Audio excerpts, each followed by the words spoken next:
pertemuan kedua ini kita akan membahas mengenai pengembangan dan penerapan strategi operasi.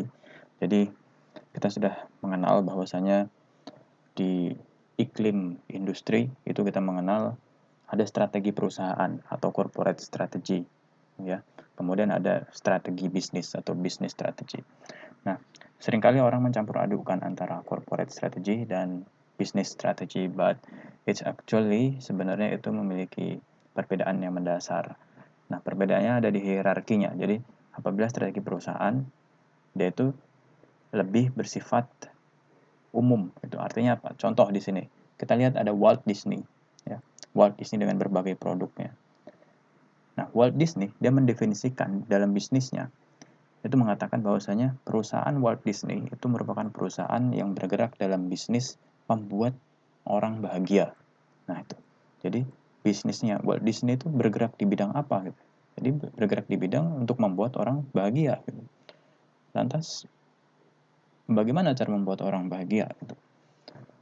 Nah, di sini kita masuk ke strategi bisnis ya. Strategi bisnisnya jadi mendefinisikan how the business can compete to the others, yaitu bagaimana suatu bisnis dapat bersaing. Sehingga Walt Disney karena visinya adalah membuat orang bahagia, maka strategi bisnis yang dia pakai adalah dengan membuat berbagai macam produk. Berbagai macam produk yang menjadi kebutuhan konsumen dan produk tersebut haruslah membuat konsumennya bahagia apabila memiliki atau membeli produk dari Walt Disney. Let's see, di sini ada Walt Disney Studios yang membuat beragam film yang menjadi konsumsi orang-orang yang menyukai film dari Walt Disney, terutama film kartun. Kemudian di sini ada Walt Disney, dia membuat tempat pariwisata, ada berbagai macam wahana di sana untuk refreshing, untuk berwisata bagi orang-orang di seluruh penjuru dunia, atau Disney Castle. Ya.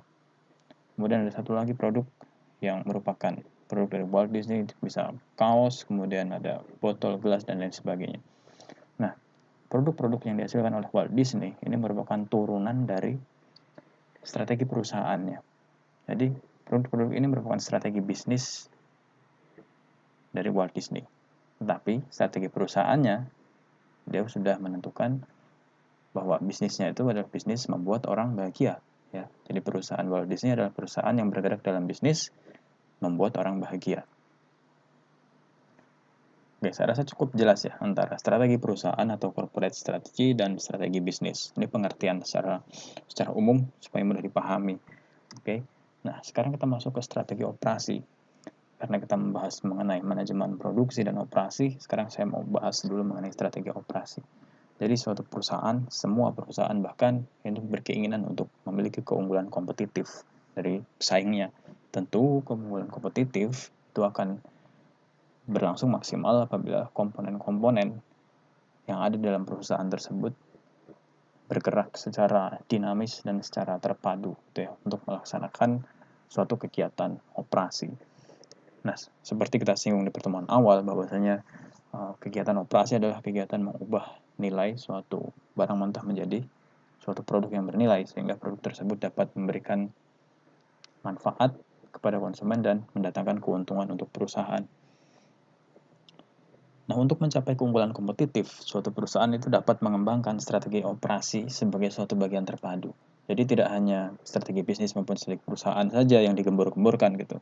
Oh, perusahaan saya memiliki strategi bisnis yang bergerak, ya perusahaannya bergerak di bidang katakanlah manufacturing. Kemudian strategi bisnisnya membuat beragam komponen manufacturing yang murah. Pertanyaannya adalah bagaimana cara membuat beragam komponen yang murah tersebut? There must be, harus ada metode yang jelas gitu.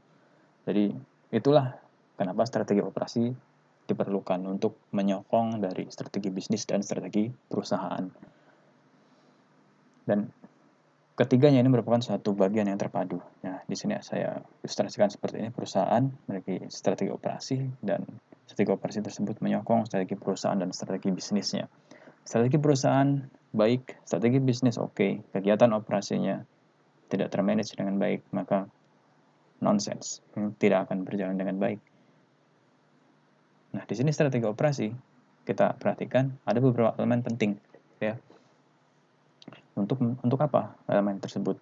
Elemen tersebut untuk menyokong berjalannya strategi operasi gitu. Jadi ada misi di sini, lihat ada misi, ada keunggulan khusus, ada sasaran dan kebijakan. Nah, jadi 4.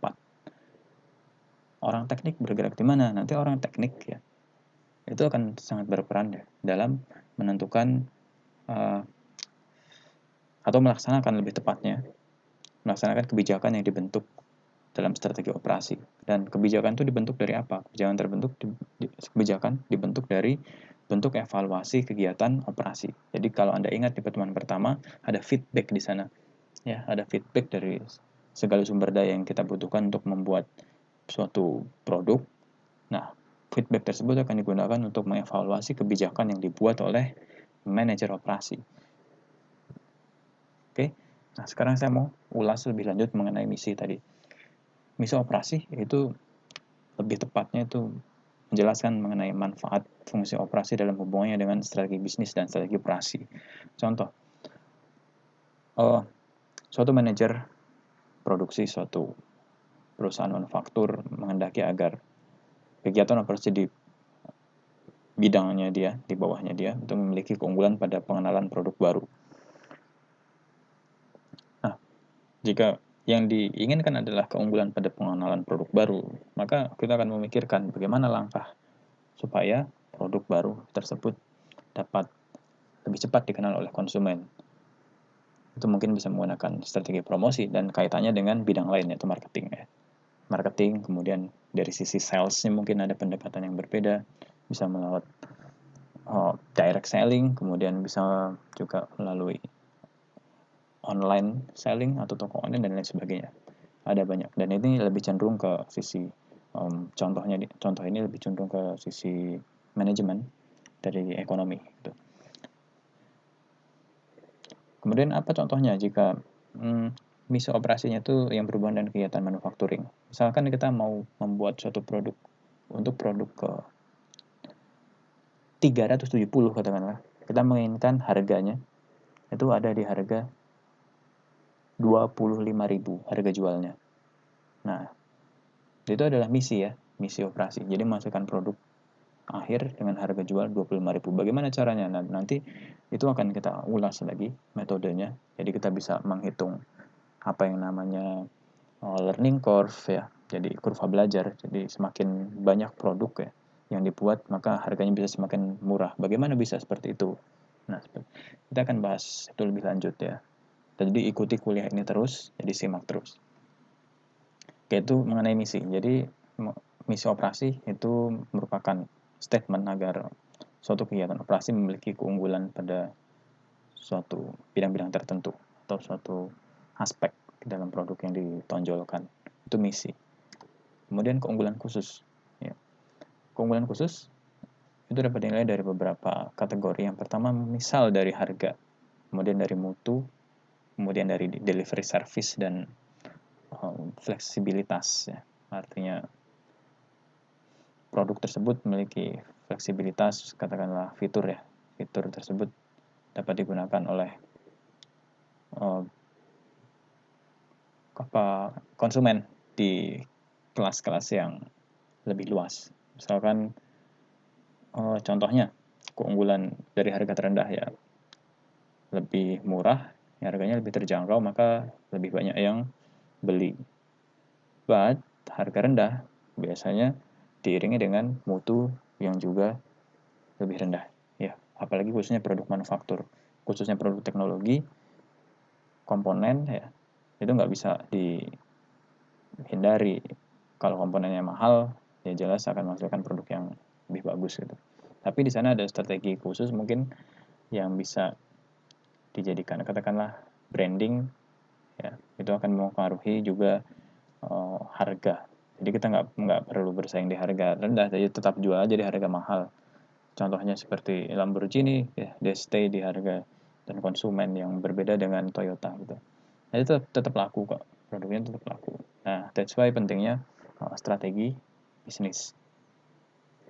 Jadi strategi bisnis itu untuk menentukan di kelas mana perusahaan akan berkompetisi dan akan membawa keunggulan khusus produknya menuju konsumen gitu. Kemudian elemen dalam kegiatan operasi lain adalah sasaran ya. Jadi kalau kegiatan operasi berlangsung itu kan harus diukur dan harus ada data di sana. Jadi sasaran yang bisa kita jabarkan di sini, bisa kita petakan dari sisi biaya, mutu, pengiriman, dan fleksibilitas. Misalkan di sini ada kategori biaya pabrik sebagai persentase penjualan. Anda lihat di sini biayanya 55% tahun ini. Sasarannya apa dalam 5 tahun ke depan? 48%. Oke, jadi dalam 5 tahun ke depan hal apa saja yang harus dibenahi dalam kegiatan produksi suatu barang di lini manufacturing, katakanlah seperti itu. Bisa jadi mencari material yang lebih murah atau dari sisi desain, di renovasi desainnya atau di redesign ulang sehingga penggunaan material jauh lebih efisien, energi lebih efisien, sehingga biaya pabrik sebagai persentase penjualan itu antara lain bisa turun biayanya. Kemudian dari perputaran sediaan, di sini kaitannya dengan yang namanya supply chain. Ya. Jadi persediaan itu harus dimanage sedemikian rupa sehingga ketika kita ingin memproduksi suatu barang, bahan-bahannya itu tidak sedang habis gitu. Jadi tetap tersedia. Maka kegiatan produksi bisa tetap berjalan. Makanya yang namanya supply chain itu sangat penting. Jadi ada suatu bidang ilmu di teknik industri yang namanya supply chain. Jadi mempelajari bagaimana vendor-vendor beragam bahan material tersebut bisa kita atur sehingga proses produksi itu tidak menimbulkan penumpukan bahan baku di gudang, akan tetapi bisa dapat berjalan dengan lancar sesuai dengan permintaan konsumen tanpa menimbulkan penumpukan di gudang. Sehingga efeknya apa kalau terjadi penumpukan barang di gudang? Efeknya adalah yang pertama, barang itu seiring berjalannya waktu, khususnya bahan baku, itu nilainya akan terus turun. Artinya mengalami kerusakan. Kalau semakin lama disimpan di gudang, resiko untuk barang tersebut rusak akan semakin tinggi. Sehingga apa? Endingnya akan masukkan produk semakin lama, ya, produk yang dihasilkan semakin jelek karena kualitas bahan bakunya juga semakin menurun. Contohnya seperti itu. Kemudian sasaran dari sisi mutu, ya. Jadi ini ya, jadi mutu. Kemudian dinilai dari apa? Kepuasan pelanggan, apakah persentase scrap dan pengerjaan ulang itu bisa ditekan, gitu, seperti itu. Kemudian biaya jaminan sebagai persentase dari penjualan apakah bisa ditekan, artinya biaya garansi. Jadi resiko-resiko barang defect itu akan selalu ada ya. Nah, barang defect akan selalu ada. Oleh karena itu, pengendalian mutu dalam suatu pabrik biasanya dilakukan melalui proses quality control. Nah, proses quality control itu nantinya akan berhubungan dengan metode pengambilan sampel dan statistik. Sasaran berikutnya yaitu aspek pengiriman. Nah, aspek pengiriman ini bisa kita petakan menjadi persentase terpenuhinya permintaan dan persediaan. Ya. Jadi ada permintaan dari konsumen berapa banyak, kemudian persediaan barang atau produk kita yang bisa kita jual berapa banyak. Sudah bisa memenuhi nggak? Gitu. Nah, kalau belum bisa artinya perlu dibenahi sisi produksinya. Ya. Kadangkala karena suatu produk tersebut tiba-tiba booming gitu, sehingga perusahaannya jadi dengan kapasitas produksi yang terbatas, maka tidak bisa memenuhi permintaan market. Contohnya saja yang dekat-dekat ini, masker ya, ketika pandemi. Anda bisa lihat sendiri bagaimana harga masker jadi berkali-kali lipat lebih tinggi gitu ketika semua orang butuh masker, tapi stok masker semakin menipis. Itu di awal-awal tahun 2020, sekitar bulan Mei dan Juni. Itu Anda bisa perhatikan harga masker. Itu contoh realnya. Itu persentase terpenuhi permintaan dan persediaan. Yang jelas masker saat itu tidak mampu memenuhi kebutuhan banyaknya orang yang mencari masker karena pandemi COVID-19. Sehingga kita bisa menilai bahwasanya permintaan dan persediaan tidak mampu memenuhi permintaan masker pada periode waktu tersebut. Nah, problem lain muncul adalah ketika tenggang waktu untuk mulai restock atau mengisi persediaan dari produk itu terlampau lama tenggang waktunya. Maka gejolak ya akan muncul.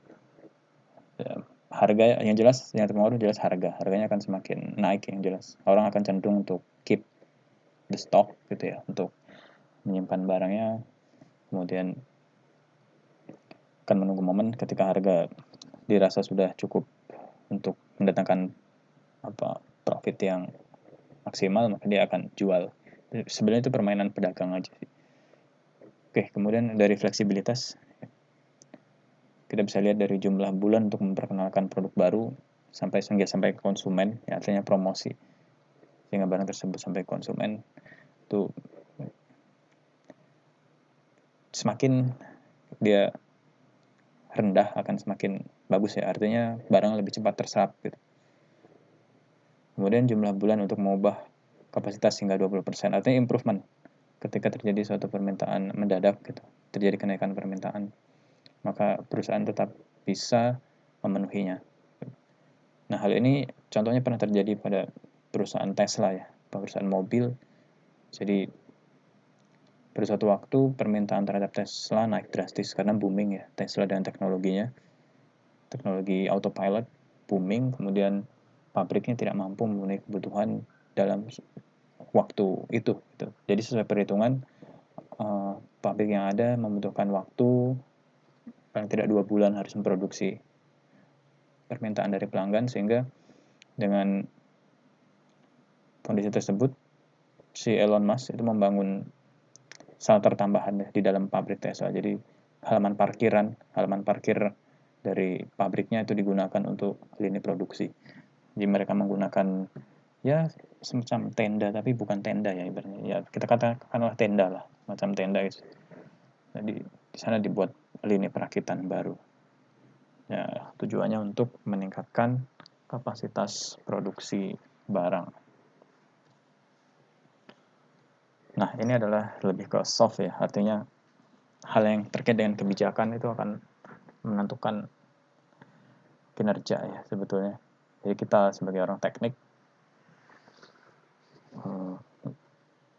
itu terikat dengan kebijakan perusahaan. Perusahaan mau membuat barang seperti apa, maka kita di bagian teknis, itu engineering, hard manufacturing khususnya, nah itu mengusahakan apa yang menjadi target dari perusahaan. Nah, kebijakan operasi di sini menerangkan bagaimana sasaran operasi tersebut akan dicapai. Bagaimana sasarannya akan dicapai itu adalah tanggung jawab dari kita sebagai engineer gitu. Jadi yang pertama terkait dengan proses, kapasitas, dan sediaan. Jadi terkait dengan proses, maka akan timbul pertanyaan, bagaimana rentang prosesnya? Nah, pilihan strategisnya bisa membuat atau membeli barangnya dengan pertimbangan waktu ya. Apa kita harus membuat suatu komponen atau atau lebih baik membeli saja gitu tanpa harus membuat. Kemudian sisi otomatisasi. Apakah produk tersebut harus dibuat dengan mesin gitu? Atau hanya menggunakan tangan bahkan dapat lebih efisien. Nah, itu jadi pertimbangan juga untuk pilihan strategis. Kemudian ada alur proses. Di sini Anda bisa lihat caranya adalah dengan mengajukan pertanyaan ya, dari tiap tipe kebijakan ya. Misalkan untuk pemilihan lokasi, apakah berada dekat dengan market lokal atau harus membuat lokasi fabrikasinya berada di luar negeri karena marketnya ada di luar negeri. Jadi seperti itu. Kemudian dari sistem pengendalian, kemudian distribusinya, sentralisasi atau terpusat atau desentralisasi gudang. Nah, jadi ini merupakan tipe-tipe kebijakan yang bisa digunakan dalam kegiatan operasi. Intinya, ya kebijakan operasi itu menerangkan secara rinci ya bagaimana sasaran operasi itu akan dicapai. Jadi lebih ke uraian aja. Kemudian juga tenaga kerja ya, karena kegiatan manufacturing tak lepas dari tenaga kerja.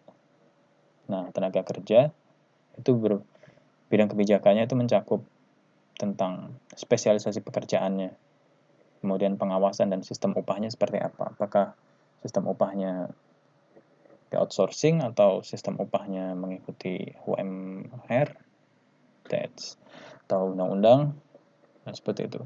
Nah, terkait dengan tenaga kerja ini juga perlu diperhatikan ada undang-undang ya. Jadi orang bekerja itu dia dilindungi undang-undang sehingga perusahaan tidak bisa asal pecat pegawai gitu. Jadi yang paling baru sekarang ada ombudsman ya, ombudsman, undang-undang terbaru.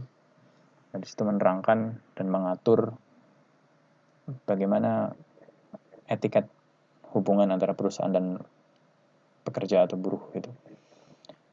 Nah, itu diatur selain oleh perusahaan juga dijaga oleh undang-undang sehingga perusahaan tidak bisa semena-mena terhadap pegawainya. Oke, kualitas jelas dari sisi kualitas kita bisa lihat bidang kebijakannya, bisa yang mengurusi susunan kepegawaian, misalkan perawatan, kemudian pelatihan atau HRD ya, dan kaitannya dengan pemasok atau vendor bahan baku. Jadi kalau kita buat bagan, jadi suatu perusahaan itu bisa kita gambarkan ini ya, strategi perusahaan dan strategi bisnis itu diturunkan sehingga kita dapat membuat strategi operasi. Nah, strategi operasi ini dengan kata lain ini adalah strategi untuk memproduksi barang atau produk. Nah, strateginya. Nah, di dalam strategi operasi itu dipengaruhi oleh misi, keunggulan khusus ya dari produk yang akan dihasilkan, sasarannya atau mau dijual ke siapa atau marketnya siapa, kemudian kebijakan yang akan diambil itu seperti apa. Nah, kemudian setelah mempertimbangkan strategi operasi ini, barulah nantinya ada keputusan taktis. Nah, keputusan taktis ini lebih ke arah hard manufacturing. Jadi kegiatan membubut, ya, milling, gitu, mesin CNC, mendesain itu lebih ke keputusan taktis. Nah, maka dari keputusan taktis ini akan terbentuklah hasil suatu produk yang nantinya akan terjual, gitu. Nah, dari hasil ini ada survei lagi. Jadi perusahaan itu akan mengevaluasi penjualan ya, data penjualan, kemudian bagaimana respon konsumen terhadap produk yang sudah ada. Apakah produknya itu sudah memenuhi ekspektasi atau belum? Kalau belum, bagian apa yang perlu ditingkatkan? Misalkan dari desainnya, apa harus diredesain, atau bahkan kalau yang paling baru ini ada penarikan ini ya, pompa di mobil. Ya, mobil itu ada yang recall ya, di pompa rem itu di recall karena suatu ketika Toyota waktu itu pernah ya, saya masih ingat dulu itu di recall ada problem juga, selain di rem juga pernah di airbag juga, dia pernah airbagnya juga pernah di recall karena pernah suatu ketika kejadian ada kecelakaan, airbagnya tidak aktif gitu. Oh, ternyata ada cacat produk di airbag sehingga mobil-mobil yang udah dibeli di recall lagi, diperbaiki. Nah, itu merupakan satu bentuk evaluasi ya. Nah, di sini jadi hasil, kemudian ada feedback lagi ke mempengaruhi strategi perusahaan dan strategi bisnis. Tuh. Nah, itu membutuhkan apa? Itu membutuhkan analisis ya, analisis internal ya terkait dengan kegiatan industri dan analisis eksternal. Jadi bagaimana pesaing menjaga kegiatan operasinya. Jadi itu perlu dianalisis juga yang menjadi acuan. Maka tadi itu bisa muncul data ini, sasaran pesaing, sasaran dalam 5 tahun ke depan ini ya dari analisis eksternal. Jadi kurang lebih seperti itu. Nah, perusahaan juga memerlukan analisis SWOT ya. Jadi strength, weakness, opportunity, and threat atau ancaman. Threat itu ancaman, strength itu kekuatan, weakness kelemahan, opportunity kesempatan. Nah, biasanya dari opportunity itu akan dari opportunity ya, kesempatan dengan kekuatan, maka akan menimbulkan kesempatan gitu di situ. Dia ada kesempatan untuk membuat produk di celah market tertentu gitu, dengan memanfaatkan weakness ya. Nah, weakness-nya apa? Weakness perusahaan ini apa? Gitu. Maka kita tonjolkan strength-nya sambil membenahi weakness yang ada. Gitu. Kemudian ancaman ini lebih dari faktor eksternal seperti pesaing bisnis, kemudian kondisi politik, ekonomi suatu wilayah, dan sebagainya. Itu lebih ke threats ya. Analisis SWOT. Jadi merupakan metode perancangan strategis yang digunakan untuk mengevaluasi suatu proses bisnis. Tuh. Nah, ini yang saya jelaskan tadi, strength. Ya. Di setiap organisasi itu perlu menilai kekuatan-kekuatan dan kelemahan dibandingkan dengan para pesaingnya. Tuh. Ada weakness, ini kaitannya dengan kegiatan internal ya. Analisis internal, kelemahan di organisasi tersebut, sehingga dari kelemahan ini kita bisa improve ya, untuk memperbaiki proses produksi khususnya. Misalkan suatu perusahaan terbatas proses produksinya, kapasitasnya terbatas karena keterbatasan machining ya, proses manufacturing, katakanlah belum punya laser gitu, sehingga hasil produknya tidak presisi. Itu salah satu weakness-nya gitu. Sehingga kalau kita mengetahui weakness, kita bisa menentukan ke arah mana investasi atau pembelian alat tersebut dapat dialokasikan supaya weakness bisa teratasi dan produk yang dihasilkan bisa lebih baik, ada improvement di sana. Kemudian opportunity atau peluang. Di sini kita melihat bahwasanya dalam penjualan suatu produk ya, itu kita bisa memilih market yang sama dengan pesaing atau yang market yang berbeda. Nah, nanti dari market kita bisa menentukan produknya. Jadi kita sebut sebagai market driven. Jadi trennya sekarang itu untuk produk-produk manufacturing adalah market driven. Contoh yang paling real adalah spare part kendaraan bermotor. Kalau Anda lihat spare part kendaraan bermotor yang dari Thailand itu kan dia lebih lebih variatif, bentuknya lebih bagus-bagus gitu. Spare part kendaraan bermotor dari produk Thailand itu kan dia mengincar sisi orang-orang yang suka modifikasi gitu. Jadi marketnya modifikasi. Nanti ada lagi market untuk yang katakanlah race, untuk balap gitu, atau market yang biasa saja gitu, misalkan untuk pengguna harian seperti itu. Jadi di sana ada peluang dengan melihat market yang ada. Nah, dari market ini dan melihat peluang, maka akan tampak ceruk ya, atau tampak ceruk keuntungan di sana. Nah, seberapa besar marketnya, kemudian potensinya bisa menghasilkan keuntungan berapa untuk perusahaan. Nah, di situ dari hal tersebut nanti di-compare atau dibandingkan dengan proses produksi, ya harga pokok produksinya, biaya manufacturing dan sebagainya. Nanti bisa kelihatan produk ini, oh ternyata harus dijual sekian supaya dia mampu memberikan keuntungan yang layak untuk perusahaan. Jadi seperti itu. Kemudian ancaman, yaitu kaitannya dengan ancaman dari luar dan dari dalam ya. Kalau dari dalam ya lebih ke konsistensi kegiatan operasinya, apakah tetap berjalan dengan baik ya. Biasanya masalah sering timbul ada di pegawai, khususnya soal upah ya, dan juga bagian quality control. Jadi kalau pegawainya lalai, ya produk yang dihasilkan juga tidak akan sesuai standar gitu. Maka threats ancaman dari dalam yang kaitannya dengan elemen-elemen proses produksi, dan juga threats eksternal atau ancaman dari luar yang kaitannya dengan pesaing, dengan permainan harga dan sebagainya, itu perlu diidentifikasi supaya perusahaan dapat menentukan strategi bisnisnya mau seperti apa. Kemudian strategi bisnisnya seperti apa akan menentukan bagaimana strategi operasinya, seperti itu. Jadi strategi operasi adalah strategi yang bersifat fungsional ya, yang diarahkan oleh strategi bisnis, kemudian akan menghasilkan suatu pola yang konsisten dalam pengambilan keputusan. Nanti itu untuk strategi operasi. Nah, di sini Anda lihat ya, contohnya ini ya.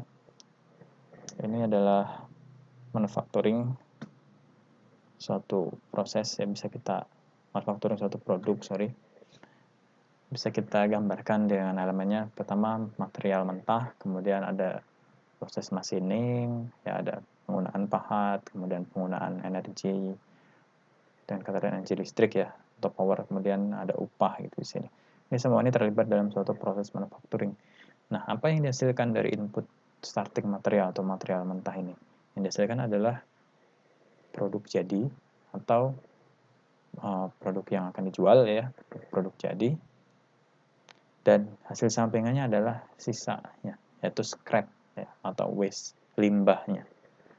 Nah, jadi limbah ini nanti kaitannya dengan mata kuliah namanya ekologi industri. Ya, jadi ada penggunaan limbah, manajemen limbah sendiri. Nah, itu kita akan masuk lebih dalam ke mata kuliah ekologi itu ya. Tapi kita di MPO ini kita akan belajar mengenai complete part of product. Jadi ada banyak cara untuk memfabrikasi suatu produk ya. Bisa jadi alat yang digunakan sama, tapi karena susunan dari layoutnya atau susunan atau layout alat tersebut yang beda akan menghasilkan performa jumlah produk atau kapasitas yang beda juga gitu. Contohnya seperti ini. Nah, jadi ini dari jadi sebelum kita masuk ya, sebelum saya jelaskan tentang layout pabrik ya. Layout pabrik di sini lihat manufacturing ditinjau dari sisi ekonomi. Yaitu kegiatan manufacturing adalah kegiatan penambahan nilai tambah dalam suatu material sehingga akan menjadi material baru yang memiliki nilai tambah lebih tinggi. Seperti itu. Contoh ya pengecoran ya. Pengecoran untuk membuat part katakanlah lengan ayun ya akan digunakan untuk part sepeda motor, atau pengecoran yang digunakan untuk membuat blok mesin. Jadi kan semula material logam berbentuk cair yang nilai jualnya sangat rendah dan tidak bisa dimanfaatkan ya, tidak bernilai guna. Ketika sudah dicor, itu dikenai proses pengecoran, maka itu ditambah nilai ya, diberi nilai tambah sehingga menjadi produk yang fungsional. Itu contoh simpelnya seperti itu. Nah, ini ada berbagai jenis manufacturing. Jadi kalau industri manufacturing ya, itu jangan dibayangkan hanya industri logam gitu ya, polimer gitu saja. Tidak ya, jadi semua industri yang mengubah bahan baku mentah menjadi produk jadi baru ya dengan nilai tambah yang lebih tinggi, itu bisa kita sebut sebagai kegiatan manufacturing ya. Contoh di sini adalah food and beverage gitu ya. Kemudian ada tekstil, kemudian kayu ya, pembuatan kayu lapis itu juga kegiatan manufacturing. Ini menurut International Standard Industrial Classification. Jadi kegiatan ekonomi itu khususnya kegiatan manufacturing itu ya bagi menjadi ini. Nah, untuk menghasilkan suatu produk kita membagi ya, jenis outputnya itu menjadi jenis output berdasarkan batch dan juga output discrete ya, discrete unit. Contoh ini kalau yang discrete unit ya,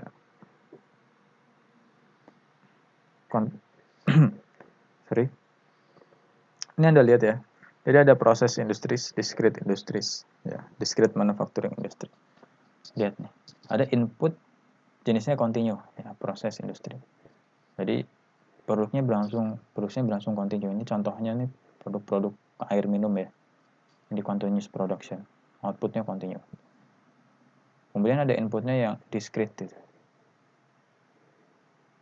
Jadi bentuknya ya suatu produk-produk tertentu, misalkan katakanlah kendaraan bermotor ya, onderdilnya, kampas rem gitu, itu outputnya adalah discrete unit ya. Kalau batch production, ini contohnya adalah katakanlah ini pesawat ya, pembuatan pesawat, tadi batch ya, inputnya berapa banyak, nanti outputnya juga akan gelombang ya, berapa batch pertama, batch kedua, batch ketiga, seperti itu. Jadi ini adalah proses industri dan discrete manufacturing industry. Industri proses sama industri discrete. Nah, ini juga analoginya sama.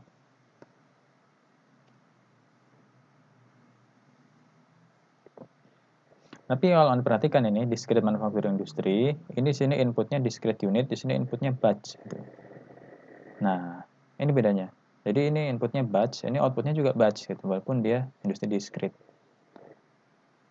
Misalkan, katakanlah ini contohnya adalah pabrik handphone ya, iPhone.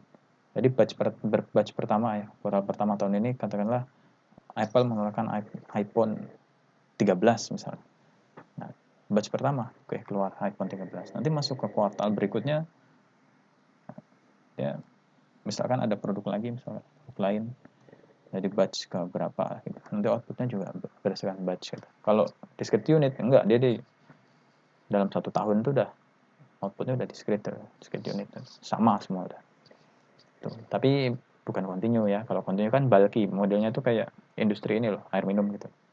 atau industri kimia gitu ya, pupuk seperti itu, atau minyak gitu. Nah, itu output yang kontinu. Kalau yang discrete ini ya kayak misalkan sabun mandi atau sabun cuci atau kebutuhan rumah tangga gitu. Itu outputnya discrete ya. Oke. Kemudian ada manufacturing operation ya. Jadi manufacturing operation di sini ada processing dan assembly, material handling, inspection and testing, dan kontrol. Oke. Nah, di sini proses manufacturing itu kita bisa bagi menjadi dua bagian besar ya, yaitu processing dan assembly. Nah, jadi kegiatan assembly itu termasuk ke proses manufacturing. Dan processing itu bagi lagi menjadi 3 ya. Jadi shaping, property enhancing, dan surface processing. Ya, kalau shaping ya kaitannya dengan material removal, deformasi, ini kaitannya dengan machining ya, dan juga pengecoran, itu shaping proses. Kemudian property enhancing kaitannya dengan menaikkan karakteristik dari materialnya, jadi sifatnya, propertinya, bisa melalui heat treatment dan lain sebagainya. Kemudian ada surface processing, yaitu biasanya dilakukan di akhir ya, proses terakhir ketika produknya sudah jadi, maka dikenai dengan surface treatment, bisa coating dan cleaning gitu. Nah, untuk sisi assembly sendiri, ada assembly itu disebut juga sebagai joining ya. Nah, joining, dan juga ada lagi satu lagi mechanical fastening. Kalau joining dia bisa menggunakan lash, bracing, kemudian ada menggunakan di sini adhesive bonding, ini lem. Biasanya digunakan untuk material komposit ya, adhesive bonding. Kalau mechanical fastening ada menggunakan metode threaded atau dibuat ulir ya, dan juga permanent fastening, bisa menggunakan paku keling seperti itu. Nah, hal yang menarik adalah dalam kegiatan manufacturing ya, di sini khususnya pada material handling, ternyata dari 100% ya waktu di pabrik itu, time in factory, waktu di pabrik itu, waktu penambahan nilai suatu produk, artinya machining ya, proses machining itu hanya 5% dari keseluruhan waktu yang ada di produk. Katakanlah kalau di produk itu 24 jam, ternyata 5% dari 24 jam itu adalah waktu untuk barang tersebut diproses menggunakan mesin. Nah, paling banyak di apa? Ternyata ada di moving dan menunggu ya, moving and waiting. Ternyata banyak waktu digunakan untuk memindahkan barang. Dan kalau kita lihat lebih detail lagi dari 5% ini, ternyata 70% waktunya digunakan untuk setting dari benda kerja untuk diinstal ke mesin. 70%. Dan kegiatan pemotongan benda kerja sendiri hanya 30%. Nah, itu dari 5% ini. Bayangkan, berarti kalau 30% ya berarti ini cuma 15%, apa ya? 1,5 ya, cuma 1,5% dari keseluruhan total. Ini seperti itu. 1,5, yang ini 3,5%. Wow.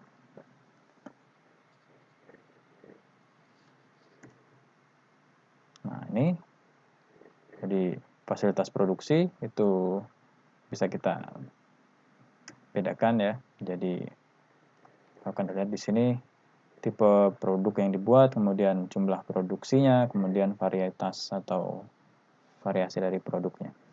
Ini production facility. The most appropriate types depends on tipe produk, jumlah produksi, dan jumlah variasi produknya. Oke, di sini ada penggolongan kuantitas dari produksi. Seberapa banyak sih yang barang yang bisa dibuat oleh suatu pabrik? Nah, di sini kalau yang bisa dibuat itu kapasitasnya 1 sampai 100 unit, kategorinya low production. Kalau di 100 sampai 10.000 medium, dan di atas 10.000 lebih ke high production. Ini tahunan ya. Ini tahunan. Annually, tahunan. Di dalam 1 tahun kalau bisa memproduksi 100 unit, misalkan handphone ya, atau under deal sepeda motor 100 unit, jadi dia low production. Tapi kalau sampai 100 sampai 10.000 ya medium lah. Yang udah tinggi itu 10.000 ke atas unit per tahunnya. Kalau dia bisa nyampe 10.000 unit per tahun, artinya dia per bulan ya 1000 ya. 1000 per bulan. Per harinya berapa? Per harinya berarti sekitar 30 ya. Sekitar 30 sampai 40 produk per hari.